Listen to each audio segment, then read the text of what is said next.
How do I name my new business or startup? Think for a moment. What is the hardest part of branding? There is a good chance you said naming, not just because you're watching this video, but also because finding the right name is genuinely tough. It's been the single most challenging aspect of branding for many of my clients. Why is naming a brand so hard? Lots of people like to think they have an eye for good design. Even more believe they can write well. Naming is on a similar level. We have all done it one way or another, naming a toy, a pet, or a child. It sounds easy on the surface, but finding a good name rarely is. Particularly a good name that isn't already taken.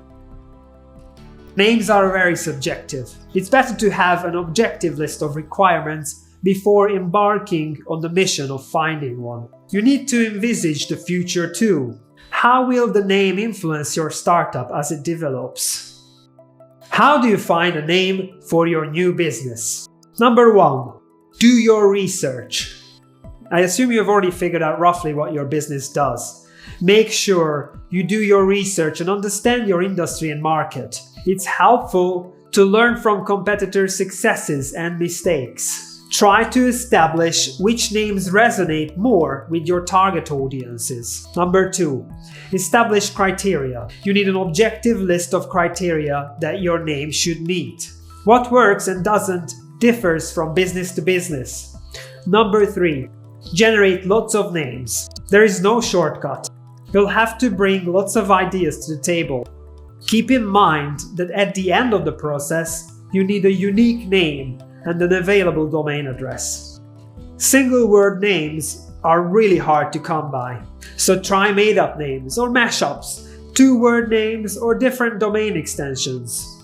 Number 4. Assess the names.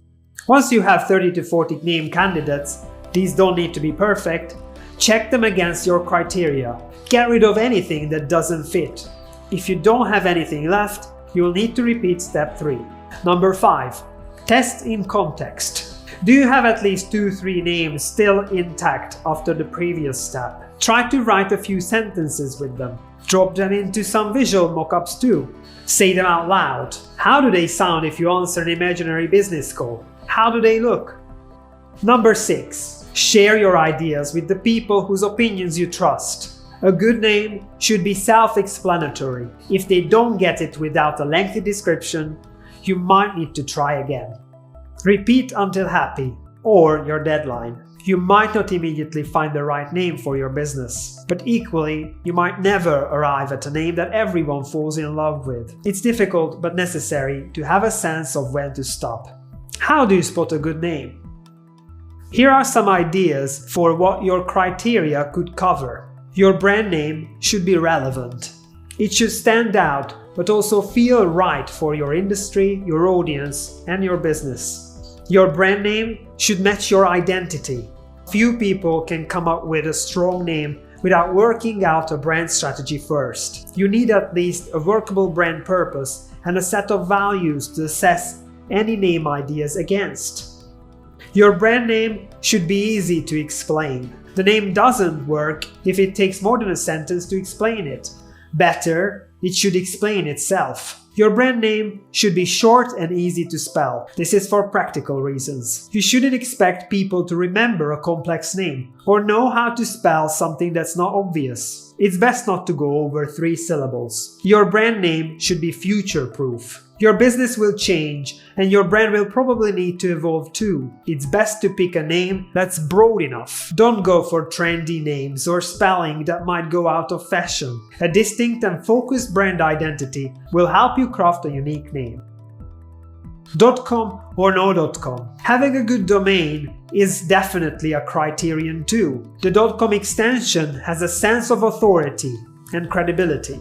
It's preferred, but it can be a barrier as they are not easy to find. It could be argued that you don't need a .com domain if your company only serves other businesses. You should be fine as long as you're certain you won't shift to serving individuals or consumers in the future.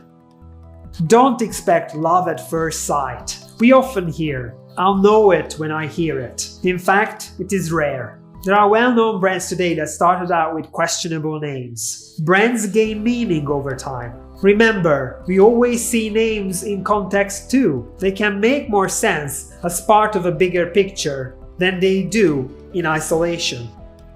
Excellent names inspire and become complete with design.